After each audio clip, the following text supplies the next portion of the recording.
Hello, guys. Welcome to this recorded class. It's for both higher level and standard level.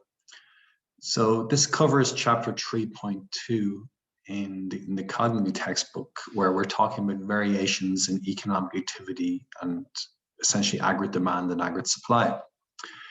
The first part, I'm just going to run through these slides. I won't even talk about most of them. But the first part of 3.2, and I think this is 3.2.1, 3.2.2, 3.2.3. These first 3 points we've already covered in class. We've talked about aggregate demand, determinants of aggregate demand, determinants of the components, for example, consumption, investment, government spending, net exports, and also aggregate supply. We've covered this in class in some detail, so I'm just going to quickly go through this, and we're going to focus more on 3.4, 3.5, and 3.6, and we'll get to that in a second. Anyway, guys, this is what you need to be thinking about. I'll never lose track of the big picture. What would happen if we suddenly stopped demanding goods and services? You've lived through this. What has happened to the economy? And always, whenever you get a question like this, think about it in terms of the stakeholders, the economic agents. What happens to individuals? What happens to firms? What happens to governments? How should they react? What do we need from them? So I'm not going to answer the question. I want you to think about it.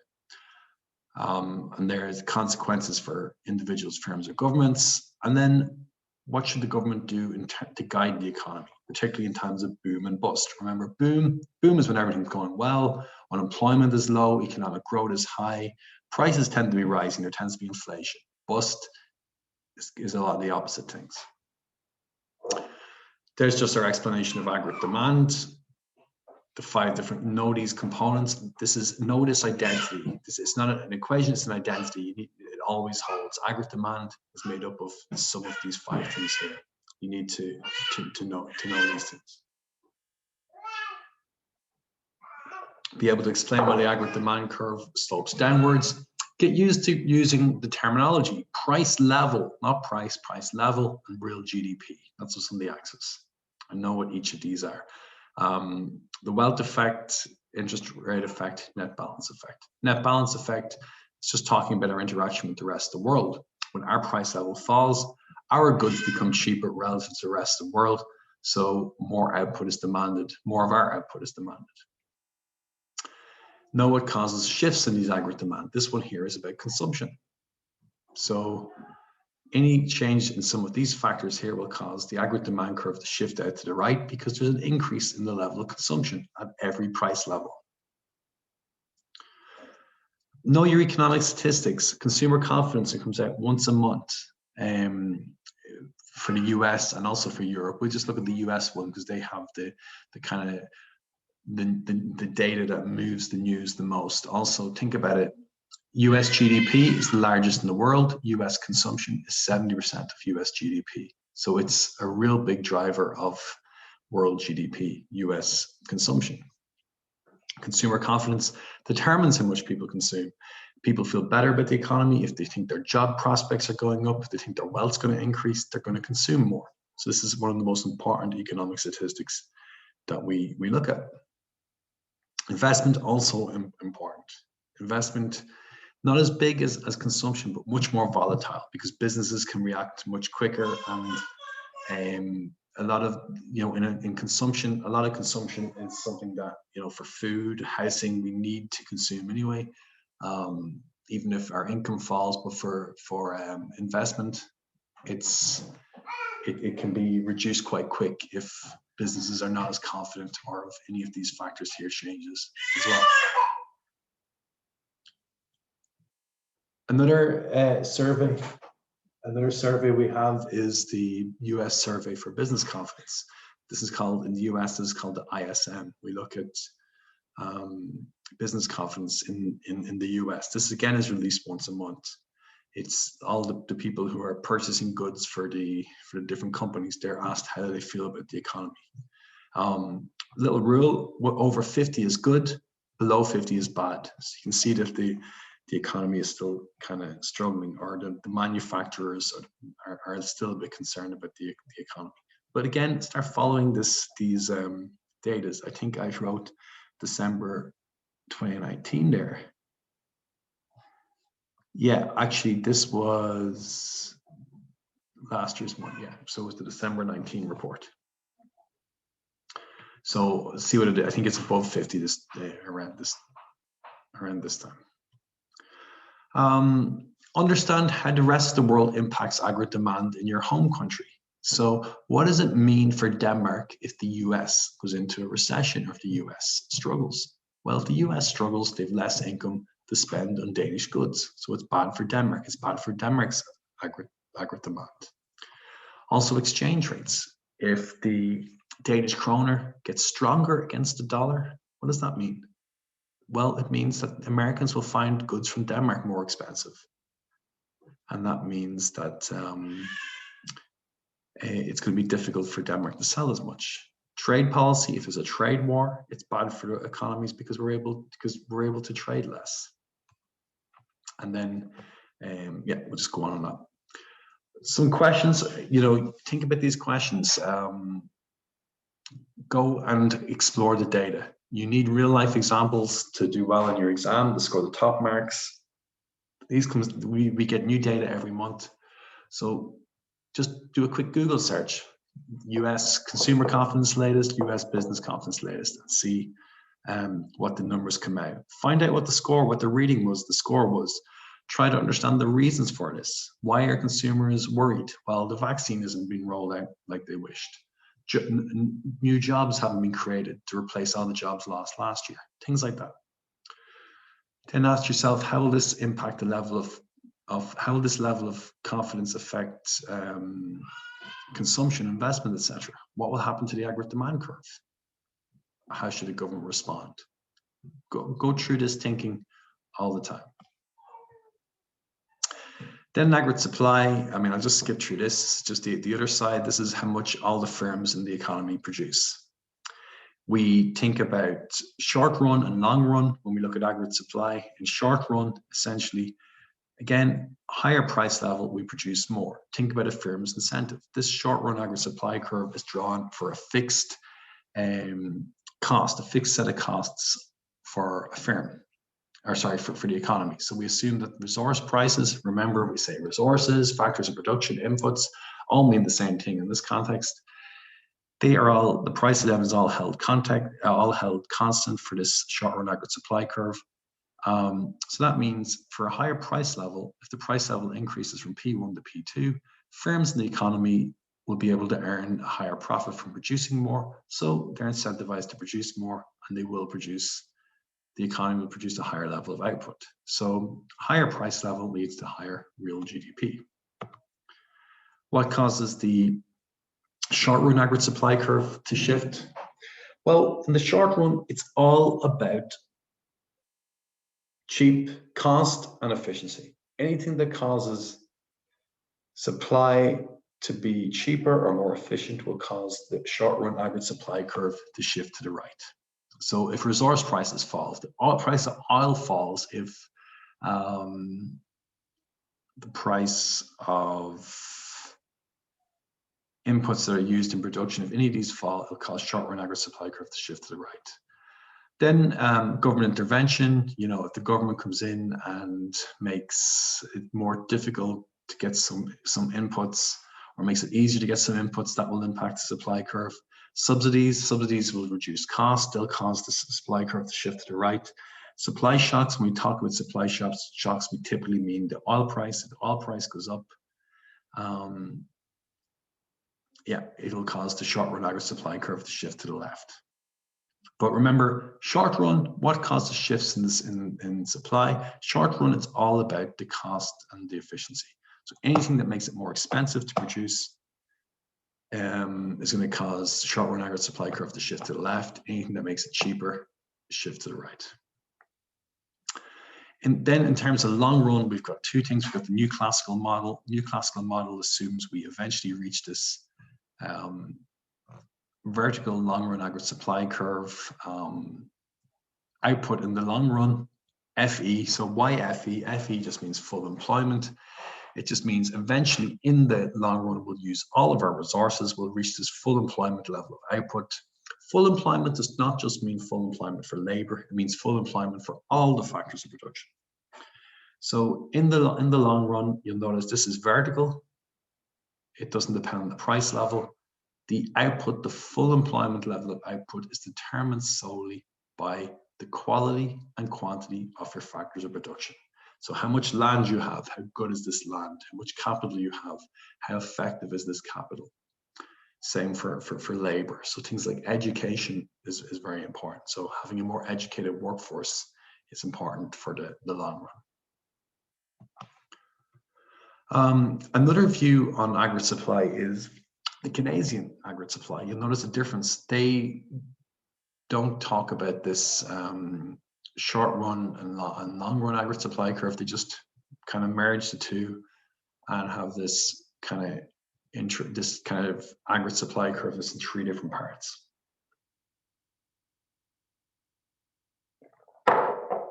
Again, how do you explain this? Well, just look at it really, really simply. This horizontal part of the aggregate supply curve, real output is very, very low. They're saying if you increase output from 0 to Y1, it's still at a low level, but you manage to increase the output by all this amount and nothing has happened to the price level.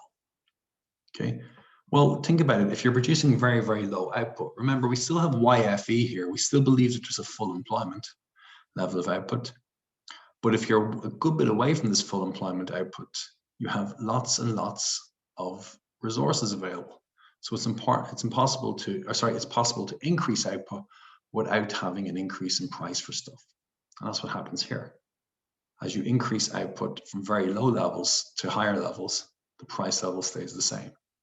Eventually you hit this point around here where now they're starting to get some scarcity. So any further increases in output will cause the price level to also increase until you get to here where you reach your full employment level of output, and then you don't increase it anymore. You can't increase the output anymore. Any attempts to increase output by boosting demand, by government spending more money, etc. Well, all that's going to happen is they're going to end up having the price level increasing because all the resources are already employed. So if you try to attract these resources to work in something, you have to pay them more, and it just leads to higher prices in the economy. In the long run, remember the short run, we said it's all about costs. It's all about costs and efficiency. In the long run, it's all about quality and quantity of factors of production. Sorry, quality and quantity of the factors of production. So if land, labor, capital increase, long run aggregate supply curve shifts to the right. In very much the same way, the PPC curve shifts outwards.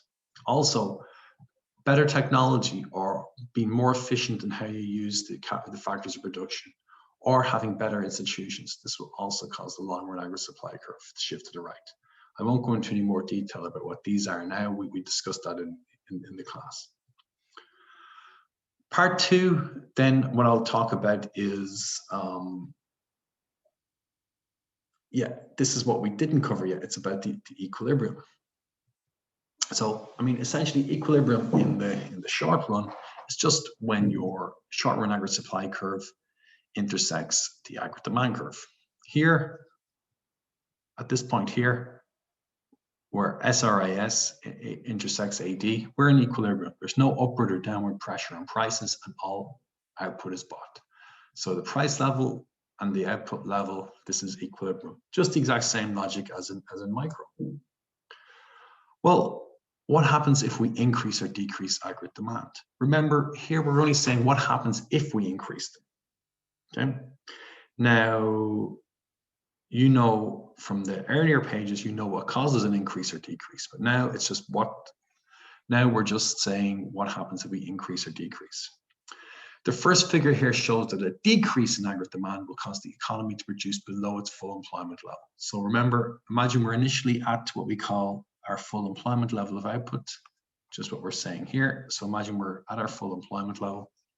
If we decrease the aggregate demand, we don't know why it decreased, we're just saying if it decreased, well, now our new equilibrium is going to be at a level of output lower than the full employment output.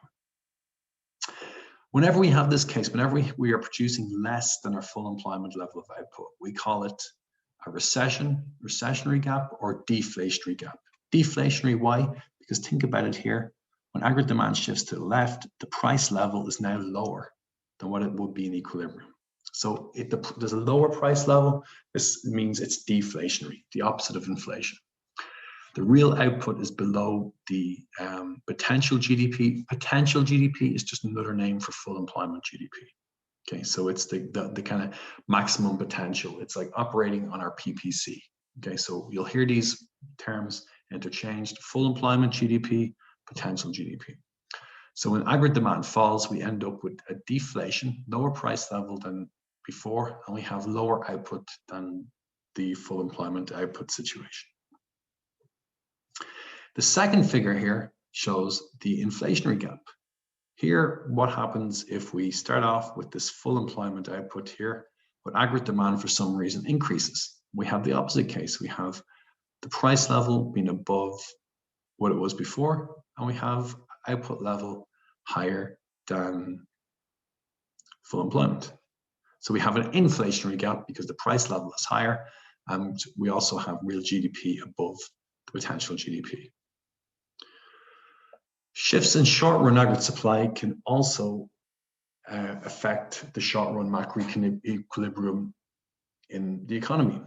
So it can shift short-run aggregate supply, as we discussed. We could shift from, so if we start off in equilibrium at SRAS 1, we could shift to the left to SRAS 3 if something like there was a supply shock or input prices went up.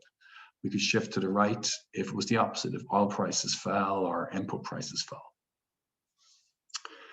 So notice there's a very important term called stagflation. Stagflation is when we get a situation where we shift from SRAS 1 to SRAS 3. This is the worst case situation where we have rising prices.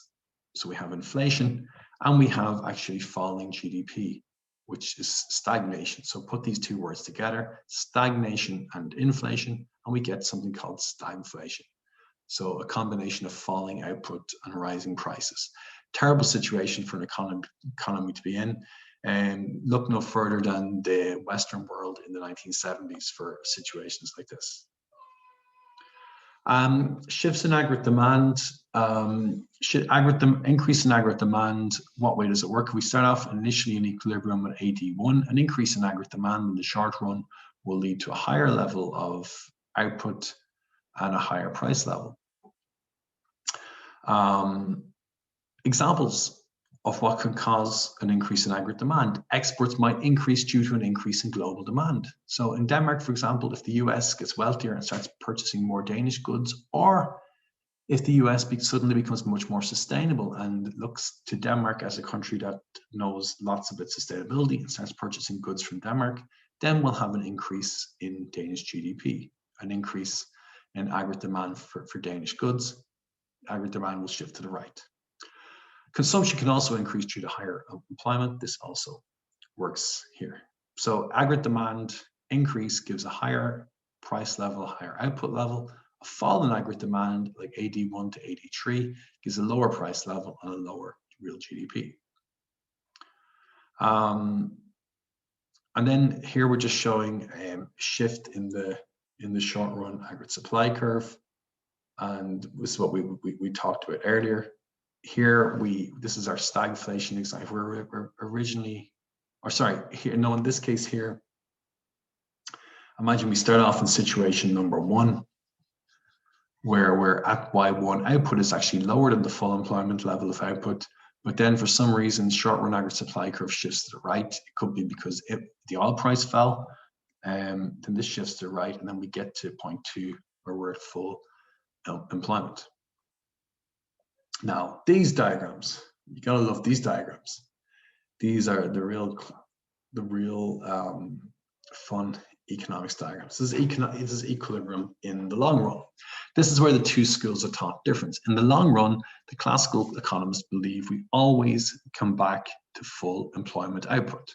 So let's explain what classical economists believe happens in an economy. So we start off with point number 1. We have SRAS 1, we have aggregate demand, number one. So let's imagine something happens that causes AD1 to shift over to AD2. So there's a fall in aggregate demand. It could be consumer confidence falls. It could be wealth falls, the stock market falls, or the housing market crashes. So classical economists believe that if AD1 shifts over to AD2, we initially move to this new equilibrium at point number 2. But at point number 2, what do you notice about the price level? The price level here is lower than the price level it was before. So what they're saying is the price level in the overall economy is lower now. So this means that the short-run aggregate supply curve, its costs are going to lower. So the cost will lower, and the short-run aggregate supply curve is going to shift to the right the whole way over to point number 3. And we get back at a new equilibrium, point number 3, where we're back at full employment output, but the price level is lower than what it was before. Now,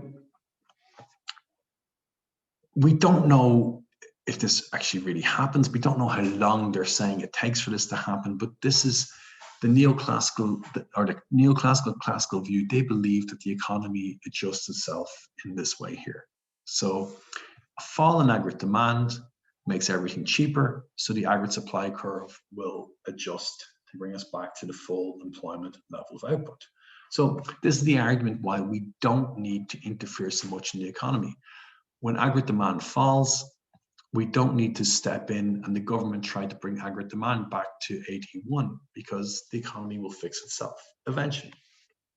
The problem, as Keynes pointed out, eventually, or the long run, well, in the long run, we're all dead. We don't know how long it's going to take to get there. This is probably the most trickiest diagram you'll see on your macroeconomics course, or indeed in your entire economics IB course. So we'll come back and we'll look at this when we get back to class properly, and we'll draw it out. But for now, just have a look at it and be familiar with it.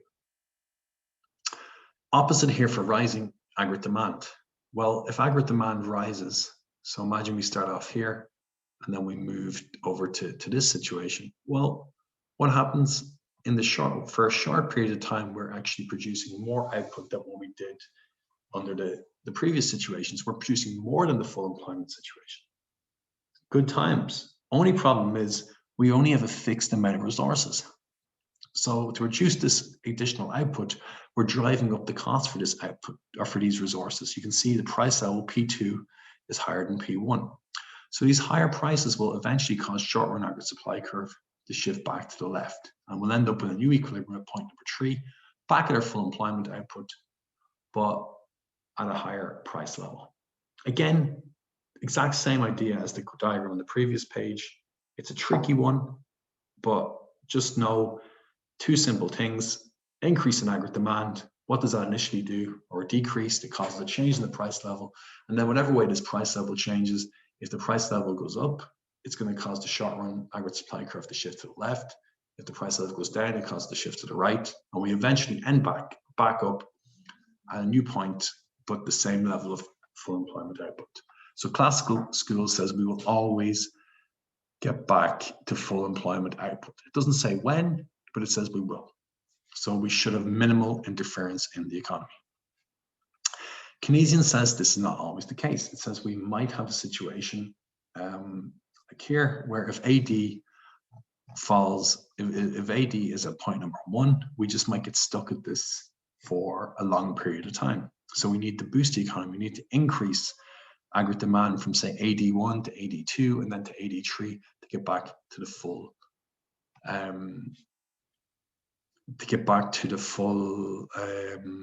employment. The thing that Keynes says is that prices can be inflexible. They're inflexible downwards. We're not willing to take pay cuts. So